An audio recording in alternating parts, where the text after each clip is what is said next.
I like to talk to you about purchasing in Morocco. The way it works in Morocco, purchasing, there's not a lot of product out there. You will see product displayed on Facebook Marketplace. You'll have different real estate companies posting their product. You'll have Instagram ads posting product. But word of mouth and trust is how real estate is sold a lot of times in Morocco.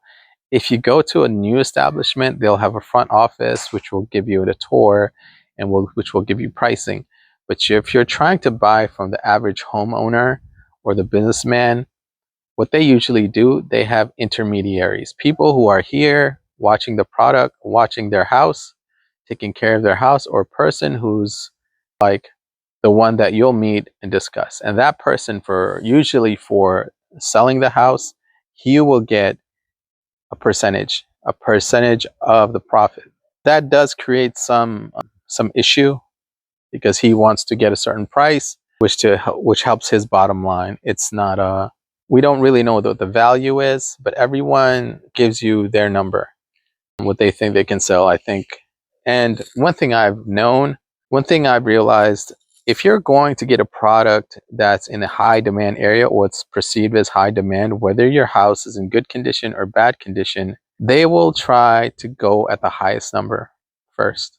And negotiations are slow because some of these people are not in a rush to sell. They might have paid off the property. There's no distress situation.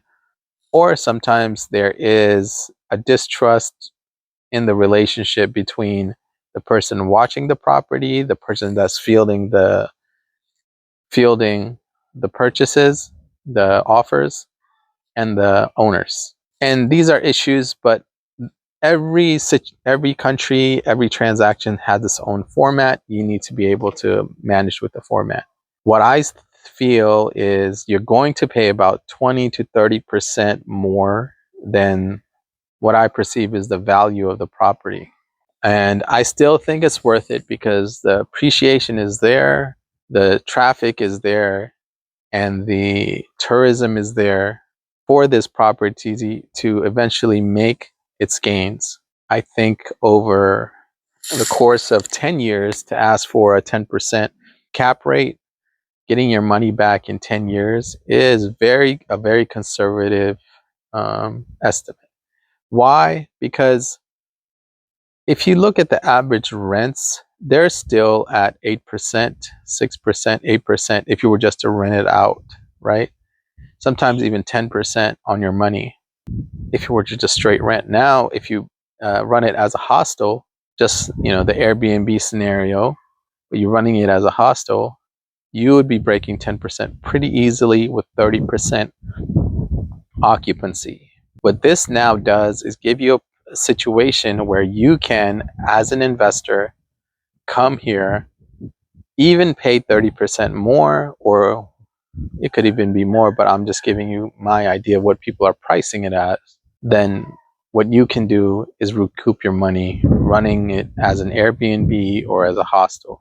And here, the taxes are low. If you have repairs are low. Cost of repairs are low, taxes are low, and the government oversight right now is not that high. I do feel because of the World Cup coming, the government will not really tighten things up. Governments usually, when they have investors or the rich people wanting to come in to get a tract of land, that's when they'll try to lock down on people and move people around. But I think they're not going to do anything until the World Cup is over. After the World Cup is over, they'll start to say, okay, we've targeted these areas for development, and government and rich people find ways to clear out areas. You can go really look at the structure of government and politics and how they go about creating stadiums and casinos. It's amazing how they're always able to displace people.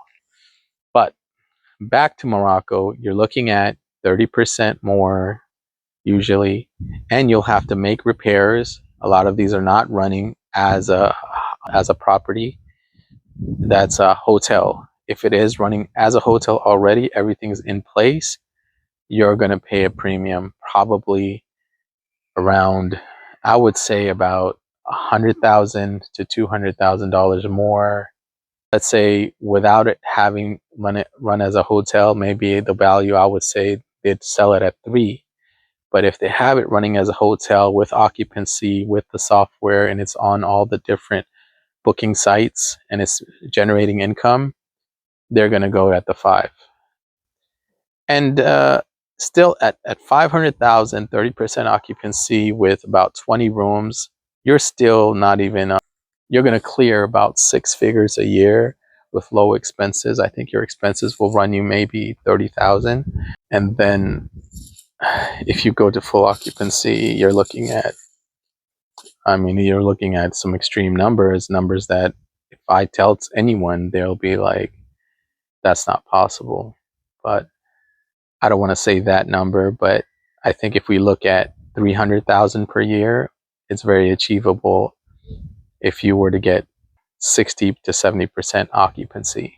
This is what I know so far. I'm still learning the area, the rules, the processes. I'm kind of boots on the ground, but my experience has always been different areas, different sectors. My time I spent in Morocco, my ramp up is still improving. But right now, I do think even the key takeaway is it's still a better opportunity if you can execute on it than a lot of things in US. It really has a lot of regulation, fees, high labor, high taxes, which really put the investor and even the homeowner in a kind of poverty-stricken situation. And the only way I realized that people really make money in the US are the ones that take massive loans, and out of those massive loans, they're able to like carve out 2 to 4% of that money for their own personal expenses.